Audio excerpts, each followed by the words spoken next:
And welcome back to another episode of The Script is Better. Today we've read and we are dissecting, we are evaluating a quiet film, a silent film, The Artist. It was written by Michael Hazanavicius, if I pronounced that right. I think you nailed that. I was afraid, but I think you got it.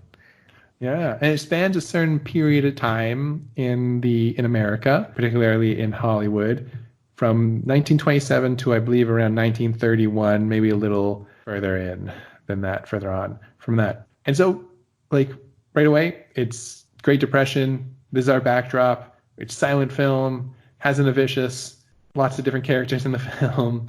How did you like the Artist script? I hated the Artist script. I hated it.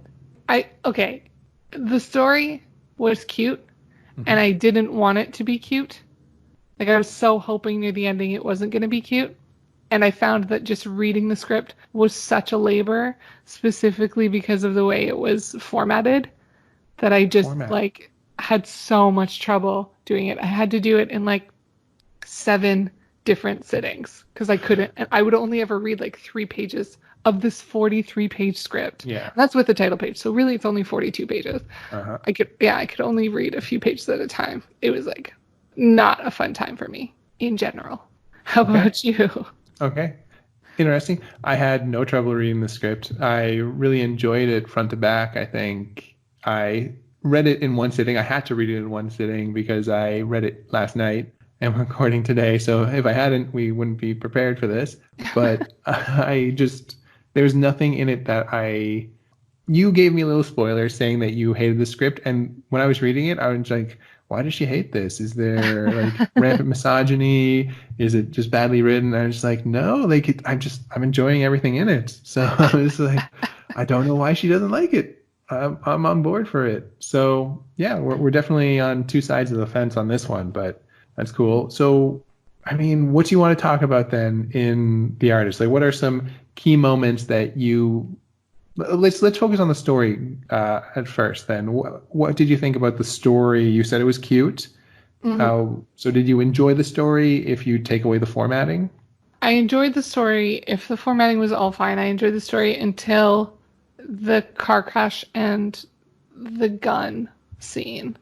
And then just the fact that no bad things happen to either of them when she's driving a car that she's not good at driving and he has a gun and is drunk and it gets fired but doesn't hurt anybody. I was like, no.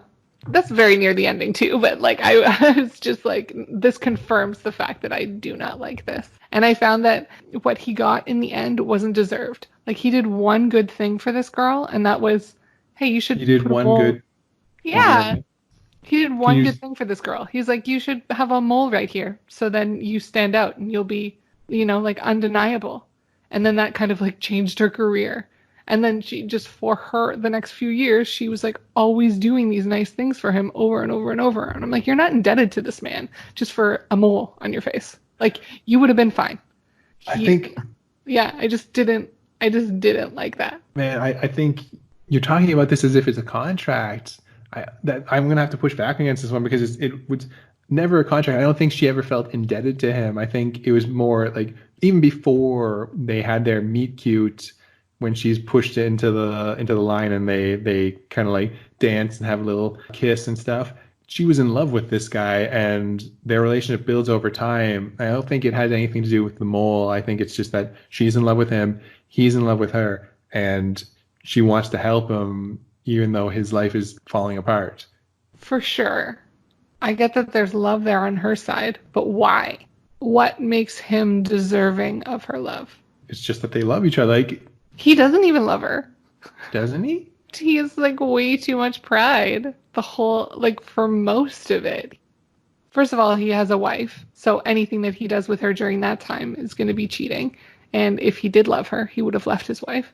And then also, when he sees that she bought all of his things from the auction, he takes that as a personal insult and leaves. Oh, your pride again. She just did this thing because she loves you so much, and you just are that's bad. I'm leaving. I'm the worst. No.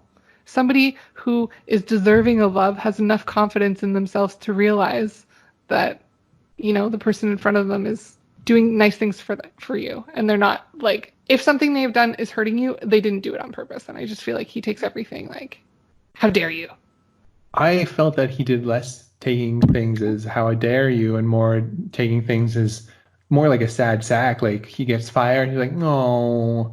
They kept using the term in the script, he takes it on the chin.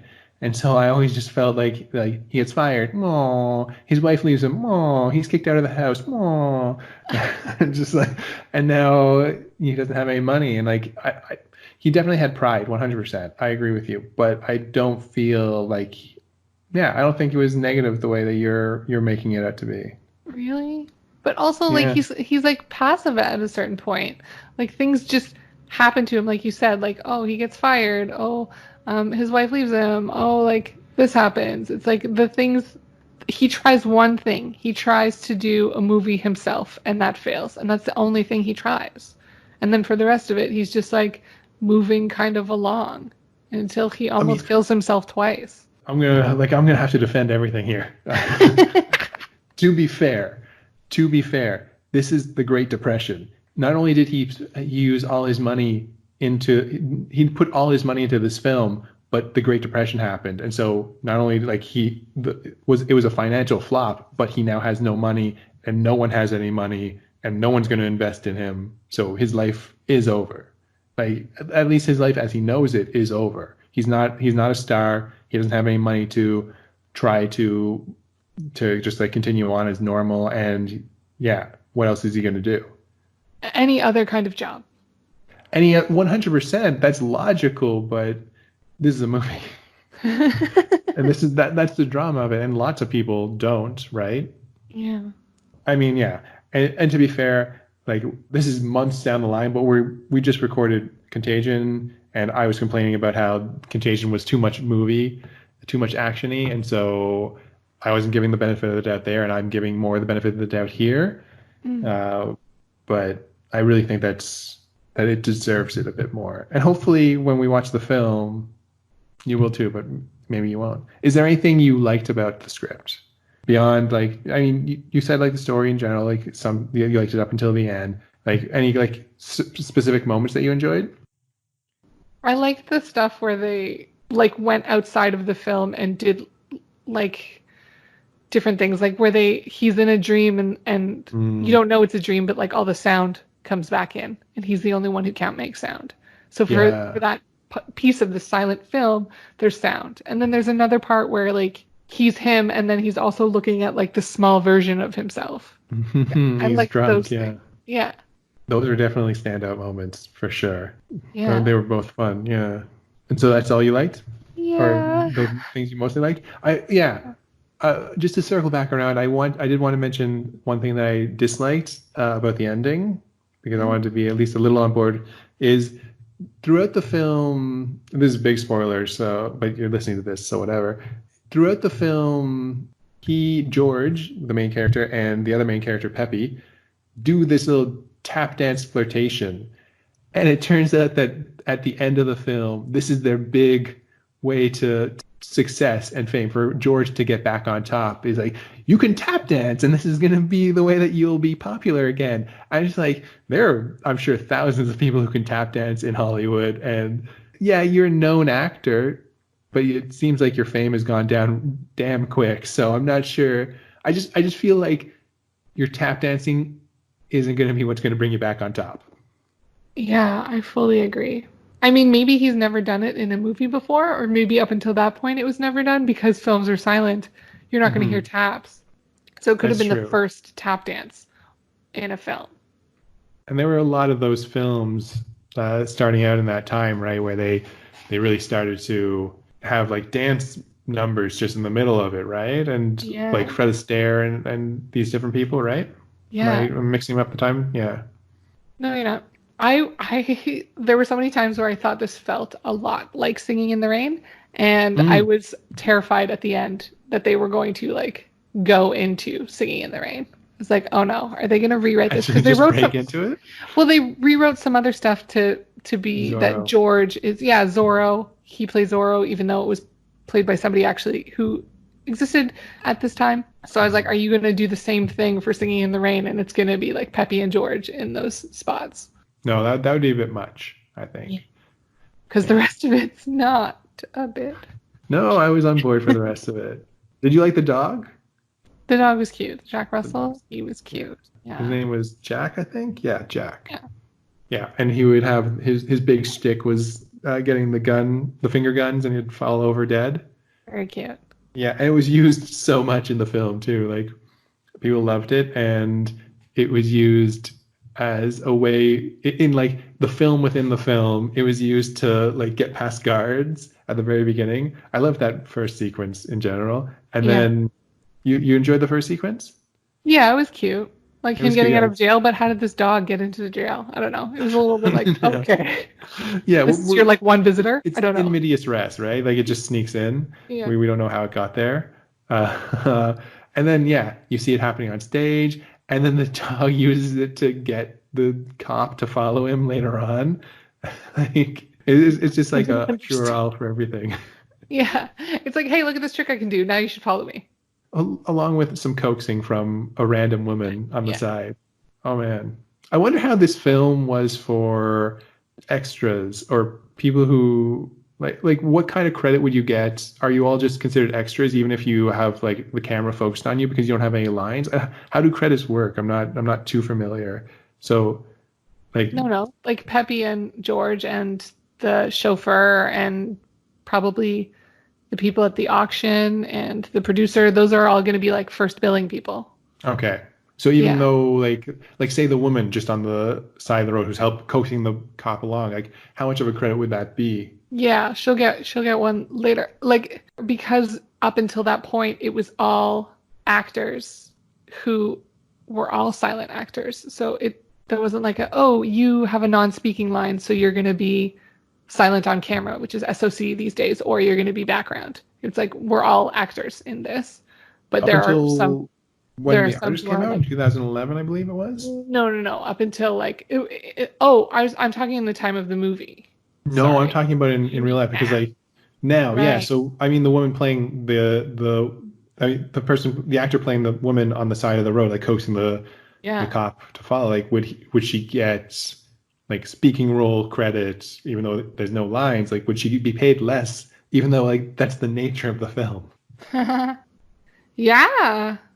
I feel like probably apart from those like 5 or 6 people that I mentioned, everyone else would be SOC. So yeah, like the silent on camera thing. And then there'd be like your actors and then there'd be your principal and supporting. Okay. Interesting. Yeah, so we talked about story and that's why I had trouble with it, but I also just had trouble. Like, we took away the formatting. I'm bringing the formatting back in. Like, it was so clunky. It was just so clunky. Like clunky in what way? Like, it was just like scene heading, like description. Like but the description in a script is normally like they give you like a 5-line maximum is like a good way to stay. Sometimes you see 6 lines, but in this it'd be like 15 lines. Just like these huge paragraphs, and it would cut between actions of different people, and that's another thing. They say start a new paragraph if the action changes or if you're going to a different person, sort of thing. And so I had to like use my finger to follow along on the computer to be able to know like what sentence I was at, because I would get to the end of a sentence, it's like halfway through a paragraph, and not know where to pick up on the other side because it was like so tight and wordy. Okay, interesting. Maybe. And then like also like slugs and stuff, like it would change location and there wouldn't be a new slug. I'm like, okay, like we're in a new place. Why aren't you telling me where we are? I didn't find that. I found like there was a lot of slugs, but okay. Not enough.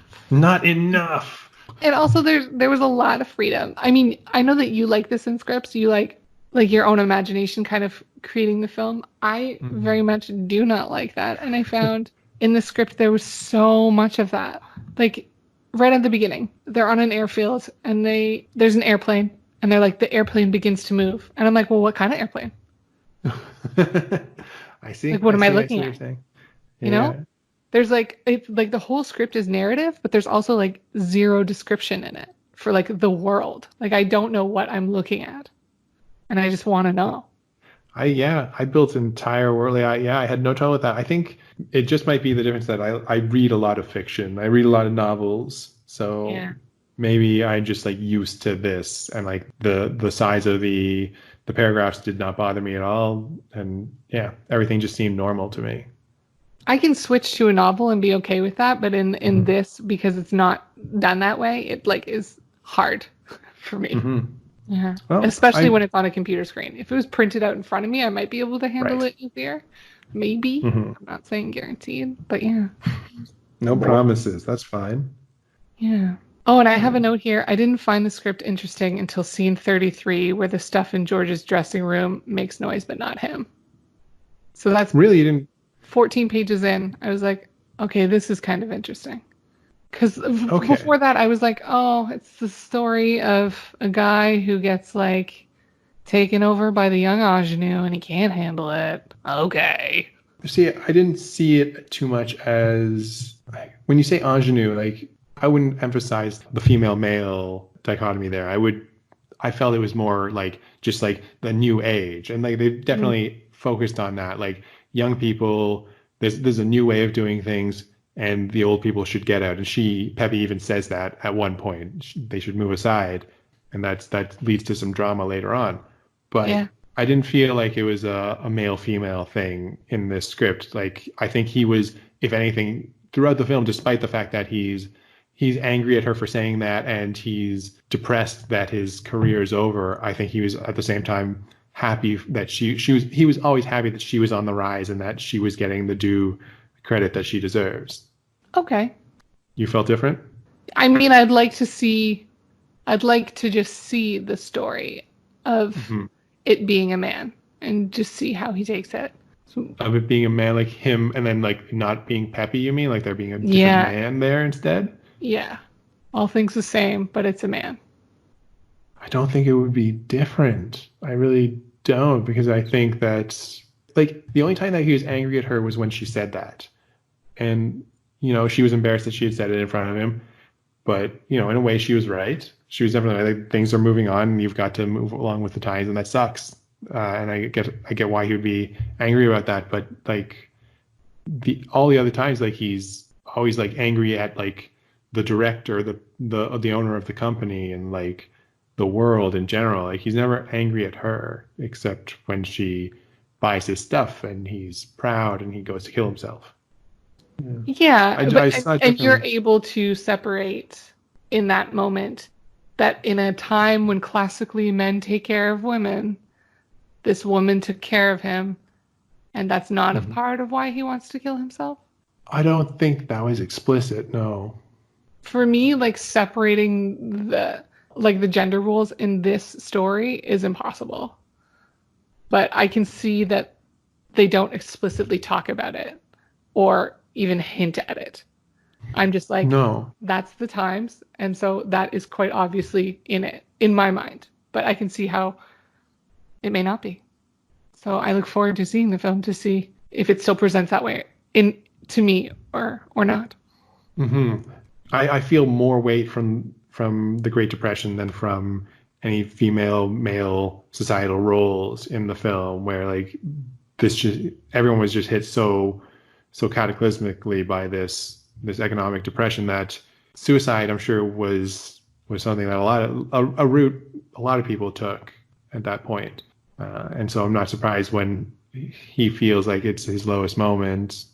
I get it, like being taken care of a woman, that's his lowest moment. But yeah, I don't know. In the story, he's given the script by the chauffeur, but he's not told why he's given the script. I don't think he reads the script because this is supposed to be like she just went and fought for him to be part of the films, the talkies, Yep. and he doesn't know why he's given this script, and he just leaves the script. He finds the stuff, all his stuff in her place that she bought at the auction, and then he leaves. Hmm. I am not sure why he wants to go commit suicide at that point. And maybe you're right, and it is a female male gender role reversal thing that leads him to depression. He can't be the man in the relationship anymore, quote unquote. And so he feels as less than and wants to commit suicide. I would need that more to be more explicit, though. I'm not going to read that into the script until I see the film as well. Cool. Yeah. I did want to mention that when I was reading this, there was always at the back of my head one thing that I had heard about the artist beforehand. And maybe it's only in the film, so maybe it's more appropriate to talk about it then. But I'm going to mention it here anyway. It's that the actor who plays George has an accent. I think it might be an Italian accent, a heavily Italian accent. And so I think there's some evaluation of the film and the story in general that it's not that he's afraid of change, it's that he's afraid of the racism that like Italians and the Irish faced at one point in America, and how like as soon as people can hear his voice, he's not going to be loved anymore. He's not going to be adored. And so that's why he's afraid of the talkies. He's afraid of talking in general. And so when it's the silent film, he can just be the actor. He can go by his looks and his physicality. But when people hear his voice, they're going to hate him. Right. But that is, if we're not talking about gender roles, then we can't talk about that either, because that is definitely not in the script. That's definitely not in the script. You're right. Yeah. I wonder if it'll be in the movie. It might be in the movie, yeah, for sure. Okay, yeah. Is there anything else you want to talk about for the artist? What are you let's actually bring up the most looking forward to. So I know you're probably looking forward to the sound moments, right? Yeah, those little moments, and I'm looking forward to see if the scene where she's driving the car and she can't drive very well, and he's got the gun, actually has any stakes. Because in the script, it like just felt a little like. It was anticlimactic, and I want something else to happen there. I know that they're both going to live, but I want there to be some more danger. Right. Yeah, maybe there will be more danger. That'd be cool. Yeah, I think I'm most looking forward to myself, just the opening scene, actually. I like that silent film that they are watching at the beginning. I'd like to see that played out. Maybe if it's good, I'd want to see a full film with just that. Because I want to know who this character is. He wears a top hat. And he has a dog that he carries around with him all the time, or that walks along with him. And he seems to be some kind of spy. He's like a weird, I don't know, magician James Bond or something. I think I'd enjoy that story. Yeah. Oh, one last thing I would want to mention. Mm-hmm. I guess it felt like I want to see it in the film, but the film that he makes, Tears of. Do you remember the title of it? Tears of something? Of Love. Tears of Love, yeah. It's so dramatic at the end. The film ends the way his career is ending, with him like sinking into quicksand and dying. And like slowly his hands out and everything. And like, he sacrifices himself like with his chauffeur as well. He's like, you go on, like I'm not gonna take you with me, leave. And he's like mean to his chauffeur in the same way that he was mean to this woman in the movie. And so I want to see how that plays out. It could be very corny, or maybe it can be good. We'll see. Because corny can't be good. Corny can be good, but I'm not saying that corny is de facto good. Okay, perfect. Yeah. Okay, so I think that's all we've got to say, unless you have anything else you want to bring up about The Artist. None. No, this is going to be your favorite film by the end of by next week, Beck. You're going to love The Artist. I hope so. We'll see. All right, let's get on to watching The Artist. The Artist.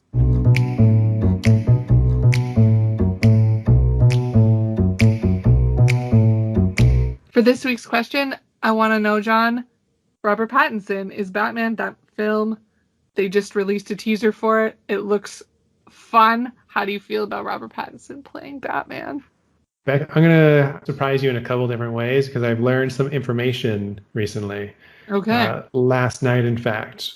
Oh, wow. One, I have no big opinions on Robert Pattinson being Batman in terms of who Robert Pattinson is. I don't know him as an actor. I only know him as Twilight guy. Right. And so I'm not going to. I could go the route of like, oh, this is the Twilight guy. I'm going to hate this, but I don't know how he is, and I've heard from people that he's actually a good actor. So we'll just have to wait and see. The trailer looked good. And so, yeah, a new Batman movie, I'm sure it has a chance to be really good, right? What I'm going to surprise you with, Beck, is do you know there's actually going to be 3 different Batman? What?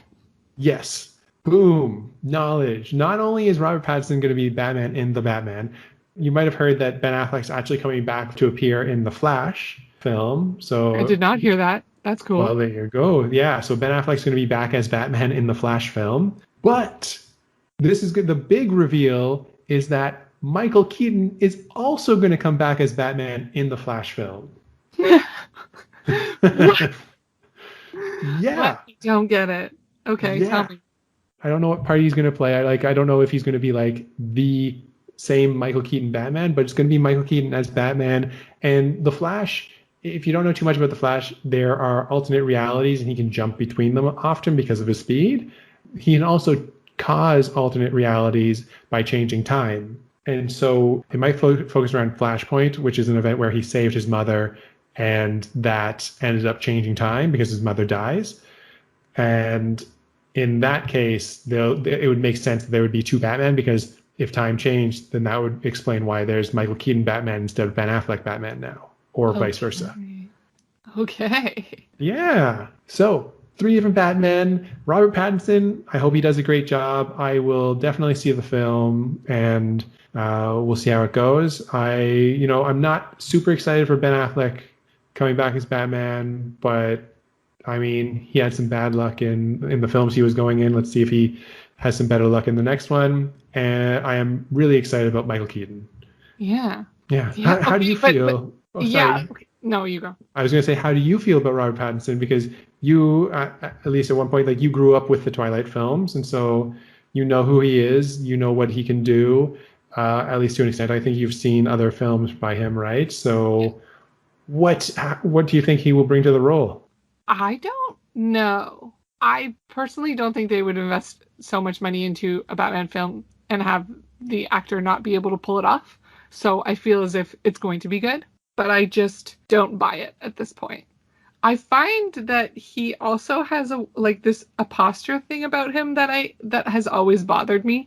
I don't know if it's necessarily bad posture or that he slouches his shoulders forward. It's something with his shoulders and his neck that has bothered me Sure. about the way that he moves, and I always notice it on screen. It sticks out, and it's in every role. So I Hmm. I mean, in the suit, it makes sense because he doesn't have neck mobility in that anyways. But yeah, I don't know. I feel like I'm going to be looking at that the whole time. I'm just going to be like, what's up with this? Like, go see a chiropractor. I don't know. Like, get this sorted. I don't know. When you said posture, I heard apostrophe. He always has an apostrophe about it. I'm like, what does Yeah. that mean? I could understand Yeah. question mark, but apostrophe. Is he an Yeah. apostrophe? If He his is. neck is curved like that, maybe. Yeah. Yeah, he is. I don't know. I just saw Tenet, and in that, I was noticing it as well. Oh shit, he's in Tenet too? Okay. No, he's in Tenet 1. Oh, is there gonna be a sequel? No. I mean, it's Jeez. possible, but no, I was just doing a joke. I Yeah, so got it. I will definitely see it, and I'll be excited to see it. I feel lukewarm about him being Batman. Fair enough. So I guess we're out. We're gonna see what's what with his Batman. But Michael Keaton, So excited. exactly. Fantastic. All right, let's get back to that episode.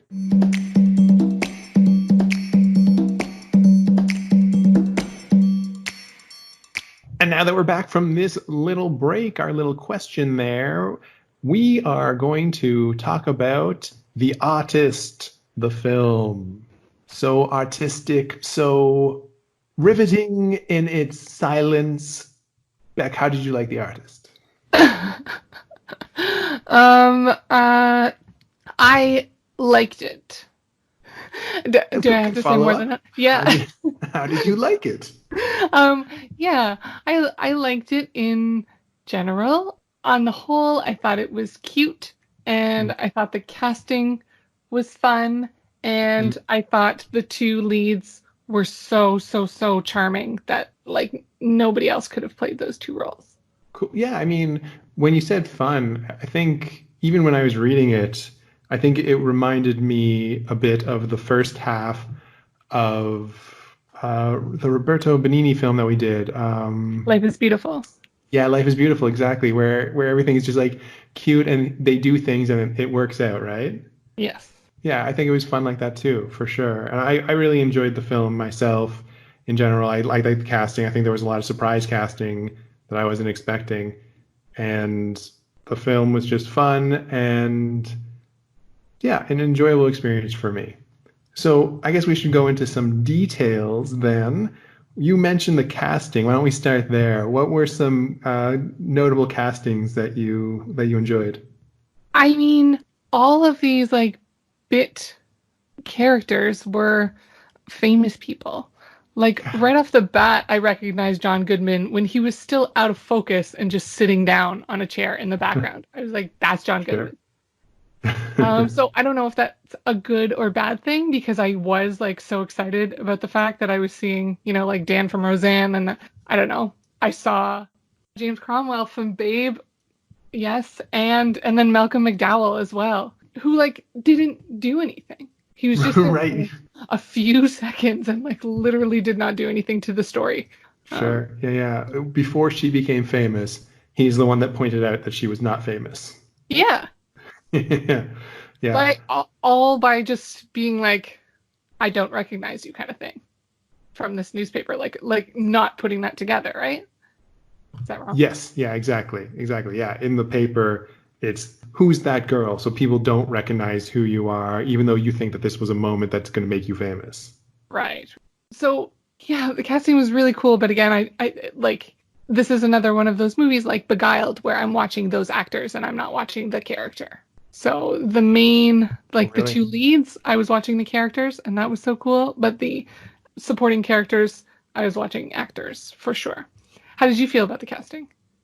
I just enjoyed it. It was fun to see these little actors pop up. I recognized the first woman who was a co-star of the main character. I don't remember her name. I'm actually trying to look that up right now. But yeah, she was also someone famous as well. And there was the How I Met Your Father, How I Met Your Mother father character for Marshall. His father was in it as well as a random policeman. Oh, which policeman? Because one of the policemen was Bill Murray's brother. Which one was Bill Murray's brother? Because the policeman I'm talking about is the one who talks to him and he's just like not able to understand when he's like checking himself in the suit in the mirror in the Mm, window. okay, so the policeman I'm talking about is the one who goes to find him after the fire. Oh, cool. So two famous policemen. Yes. Okay, Bill Fagerbakke. I don't know how to say his last name. Fagerbakke. Bill. Good old Bill. But again, you watched that and you said that's Marshall's father. You didn't say that's a policeman. No, for sure. And while in Beguiled, the key roles were, I mean, those we were looking at the actors for the entire film, and so I think that distracted us a lot more. I think in this, because it was just these short bit parts, that it wasn't really that egregious a moment to take us out of the scene. I think it was just Right. like, oh, that's fun, that's cute. I think it lent more to the film than it took away. Right. Okay. So that was that. Why don't we talk about how the film adhered to the script? Were there any changes that you noticed? I didn't really notice any changes. It's just that, like, it was so much more fleshed out, obviously, because you see it all. So one of my complaints with the script was that there's so much left to the imagination, and there wasn't Mhm. any detail. So now I'm able to see it, and and so it was a much different experience watching it because my imagination wasn't able to play where it was in the script, and I didn't like the fact that it was in the script. So yeah, that led to it being more enjoyable, and that just led to a very different experience between the two of them. Did you find specific changes? I did notice a couple of changes. For one, in the script, they specifically talk about the Depression and Mm. how this is all happening with the backdrop of the Depression. I thought that lent a lot of context, which they did not have in the film.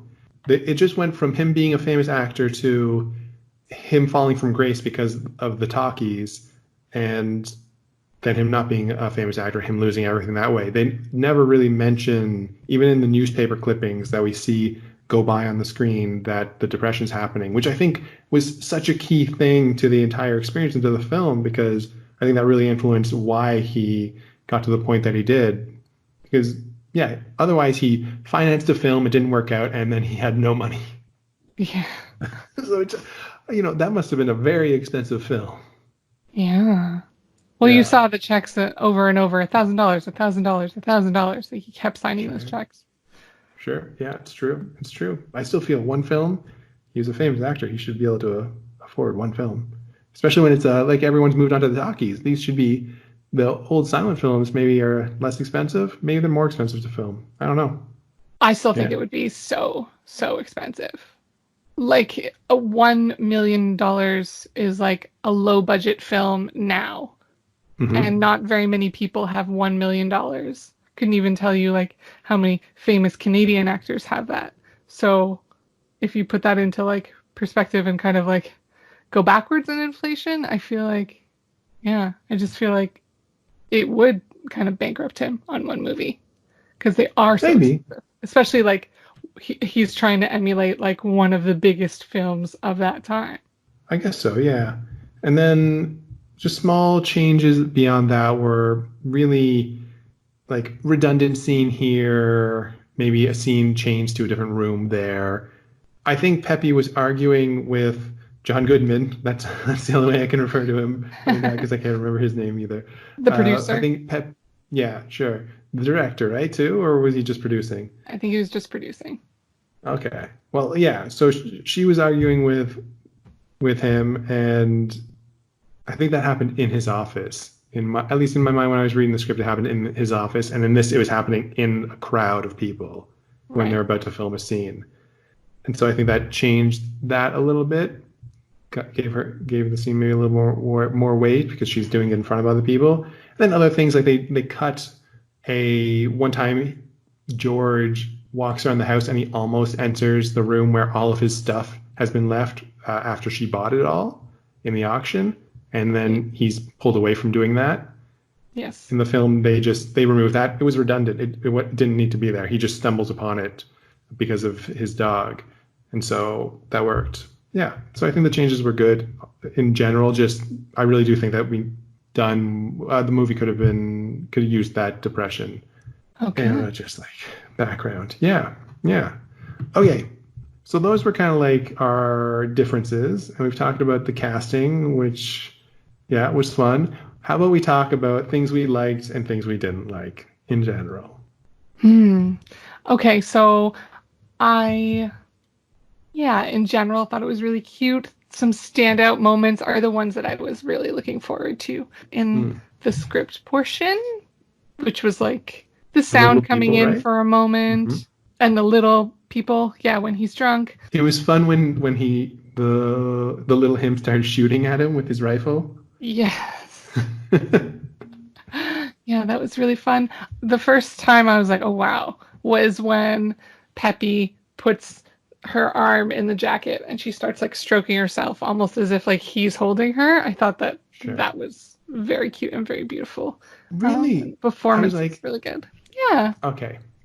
Just the scene, I was like, that's a little creepy, but... Oh, it's like it's a nod to that happening in another movie from the time. Okay, no, I still think it's kind of creepy. You've had this moment with him, which was great. You guys flirted, definitely, through dance. Awesome. And then you kind of sneak into his dressing room, his real room, and start going through his stuff. I just think that's kind of creepy. Yeah, it's definitely played to be cute in the film, for sure. But yeah. What else did you like? Coming up short. Okay. Yeah. I mean, I liked their commitment to the genre. I thought that was fun. I loved the dog. He was the best. Or probably dogs in actuality. Oh, sure. And yeah, it was, I just liked that it was fun. Okay. How Yeah. did you like, you come from a dancing background. How did you Mhm. like the dancing in general, like the flirtatious dancing, and then in particular the dance number at the end? How's that? How does that cut it against other dance numbers in movies and in general? Like neither of them are tap dancers for sure. For sure. Ah, okay. That was probably rehearsed for a very long time to get it Wow. to that point. In the same way that like I think La La Land, like when I'm watching that La La Land, the ending with Ryan Gosling and Emma Stone, where they're doing that dance sequence, and you're like, okay, well, you guys aren't dancers, but you've practiced a long time to do this dance. That's what it looked like to me as well. Even her first Okay. little steps, like when he's watching her feet go, it was like, Hmm. it just didn't even look like her feet had contact with the ground oftentimes. And I'm like, I get that there's no sound, but you do have to like actually touch the ground to like emulate a tap step. I don't know. Yeah. And she's never wearing the right shoes to be even doing that. So yeah, there were a few times where this is distracting because this is not good. But I think that yeah, it could have been way worse. So I appreciate the probably months of training that they had to do that. Okay, fair enough. Yeah. Yeah, I As mean, a non-dancer, did you like? I enjoyed it. Yeah, I didn't I have no way of criticizing their dancing. So just when they had the big number at the end, I enjoyed it. I think I enjoyed the dancing of them just being in the room with the producer with John Goodman more than I enjoyed the big dance number like that followed immediately after. Right. Yeah, which is just a small thing. But yeah, I did really like that first moment of sound. I think that was really well done in this. I mean, the second moment of sound because we had the dream sequence, but the first moment of like reality and sound where John Goodman gets to have that first line, or the other guy, the guy yells cut, and John Goodman asks them for another take. I thought that was, I mean, key to the film, but really well done. Yeah.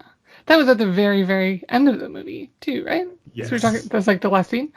But before that, the song Pennies from Heaven played. it's So, true. like, yeah. So that was the first words, like, in my mind that I heard throughout the movie. And I think that that was like halfway through the movie, too. It was like signaling the midpoint or something to me. Okay. And yeah, I just thought that it was interesting that there were no other songs with words up until that point.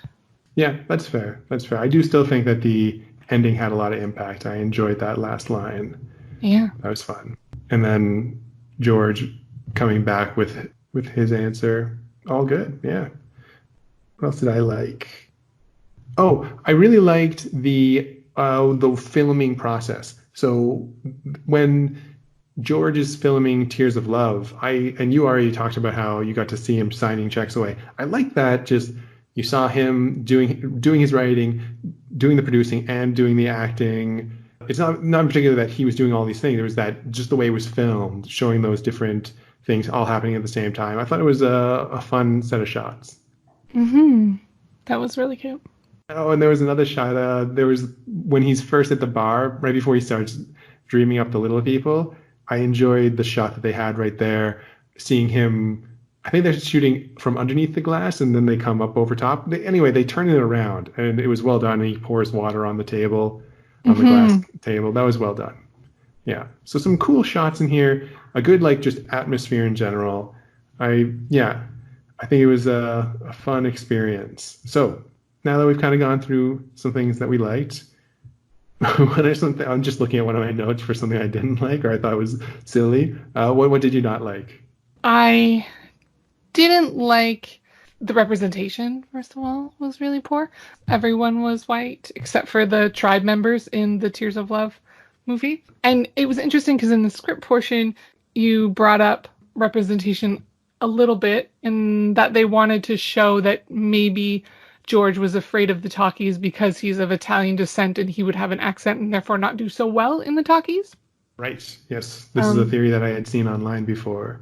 yeah, but that's completely not at all there in the movie. And It's I think it's something that you have to read into it for sure, but it's definitely that you hear his voice, you can see that, and you can see that he's haunted by voices throughout it. yeah, I think it's just like such a stretch for me. That's fair. So, yeah, I feel like that ties into a lack of representation for me as well. Even like women and men. I mean, Okay, I don't know. So this is probably very accurate, and I know that they definitely did all of their research. There's so many like Easter eggs in this movie, but just the fact that everyone who worked on the movie set was a male, like even makeup and hair, which I would say are traditionally, sadly, female roles, like I was surprised. So if that is the way that it was in that time, that's crazy. You specifically, I'm sorry to cut you off there, but you specifically see Peppy get her hair and makeup done by women. On the movie set, there's like a one where they go to fix makeup in between shots, and it's two men that come to George. Okay. Maybe there were both in that case, though. Yeah. But if there are women that can have that role, why aren't they women there? Just to like give some more balance, you know? Otherwise, I'm just looking at a screen with like 50 men. Mm-hmm. Yeah. So, yeah, yes, 50 white men. None of them angry. I liked or didn't like the fact that when Clifton shares this moment with the dog after putting a drunk George to bed, he like stares at him and smiles, and all I could think of was like, "That'll do, pig." Okay. Okay. Yeah. Sure. Like, how do you watch this and not think that? I did not think that. So cool. Yeah, and then I think the last thing I will say about not liking was, oh no, there's two things. Oh, yeah, I didn't like when real life seemed like actors in a silent movie. So like when George accidentally fires the gun and the dog plays dead, the expressions on their faces are so as if they're acting, and I'm like, well, this is supposed to be real life, so can I see your genuine expressions here? And wouldn't there be like a moment of fear? Like there was no second of fear. A gun just went off. No second. She laughs pretty quick. She laughs so quick. That might be an editing thing though, so maybe. There was a small part of me that wondered, in their last dance number, you see a cascade of men holding, what are those signboards called? Like with scene 1, the title of it, and blah, blah, blah. They go, like and then they... A slate. Yeah. So you see a series of, a cascade of men holding slates that like pull back. And it's part of this dance number, as if this is actually going to be in whatever movie they're filming. And it's almost made me think, like, is this going super meta where everything has been a movie? But yeah. I don't think they were trying to actually do that. It was just a weird choice. Yeah. Were there other things that you didn't like? Yeah, I mean, I wouldn't say beyond the, I wanted the depression stuff to be in there. I didn't like that it wasn't. It was mostly funny things. So I didn't like that the dog ran by fucking so many people to find a cop. like there's a fire right here. You don't need to get a cop. Like, I get it. It's looking for an authority figure. I don't know. Sure. But you run by so many people right outside the frickin' house. Yeah, true. They could probably see that there's a fire and they could do something about it. But no, I'm going to go bolting down the road to where I apparently know there's a cop. I'm going to get him to come with me. That was a little over the top for me. I didn't like, I guess they brought a nurse with them, but I didn't like how readily the doctors were like, random woman? Yeah, you can take George. Go ahead. Move him to your house. Like, random famous woman, though. It's true. It's true. But it doesn't mean you can just take anybody out of a hospital. Yeah. He's not awake to corroborate your story. True. So it's just like, that's a little silly. Oh, yeah. We didn't talk about the crazy driving. How did that stack up in your not liking pile? I didn't like it because I wanted that moment where like you think she's actually going to be in danger, and it wasn't there in the script, and it's not really there in the movie either. The only thing that saved it for me was I laughed a little bit, to be honest, because while she was driving that old-timey car, she was driving it the way that you see in those movies where they're just like oversteering like crazy and the car's still going straight. I was like, this is so silly. Yeah. It was silly. Yeah, you're right. I'm sure it was filmed with like one of those roads, like a film projector with a road going on in the background. Yeah. That's funny. Yeah. And then, yeah, she really does almost cause a bunch of accidents in that drive. She does. And she hits Sim a tree. She hits a tree and just like hops right out at of the the car. end. like, Yeah. like, Yeah. okay. I think that falls into a lighting pile for me, though. The scene where he actually sticks the gun in his mouth, I didn't know they would go that far and actually show that. I Right. thought that looked pretty powerful. Like he had like a lot of tears. I thought that looked really genuine. And I like the way that they cut to do we call it a title card? Yeah. Yeah, so they cut to the title card, which showed bang, which was her running into the tree, like you said. I thought I thought that was just well done. Very cool. But to linger on the gun, I did not like that the gun just was fine after the fire. There was a fire like in your entire apartment, but there's this gun in a box on top of a shelf that luckily didn't go off or nothing happened to it in the fire, and he just wanders back to his apartment and gets the gun. I Uh, wonder what would happen to a gun in a fire. yeah, I think Hmm. in movies they probably generally go off, but cars blow up in movies, so True. can't always trust. Yeah. I did wonder just about the time in real life, was there ever an actor or a set of actors who actually did have trouble with the talkies, like who were like so vehemently against them, like they were a bad idea? Because I guess I'm looking at this from this time period where talking in film just seems to just make the most sense. But I just feel like even then they would have seen this and be like, oh yeah, that's obviously what we should be doing. And for an actor to be like, no, that's a stupid idea, seems maybe not to be true, maybe a little ridiculous, but maybe there was people who were against it. Maybe mostly people who didn't think that they would shine in that on that medium. They are actually based off of real people, or at least take, yeah, some inspiration from people who did have trouble. I remember reading about it. I can pull it up who they're actually drawing from, though. So in real life, Douglas Mhm. Fairbanks is who George Valentin was based on. And Interesting. he had trouble going from silent film to talkies. And there was a female character of that time who had an easy jump, and then Mm. one from that time who was not able to jump because her voice was so shrill. Oh, interesting. Okay, so yeah, that did definitely impact things. Cool. That's good to know. Yeah. Oh, one more dislike and then one kind of question. But yeah, oh, actually, you had a point you wanted to make. What point did you want to make?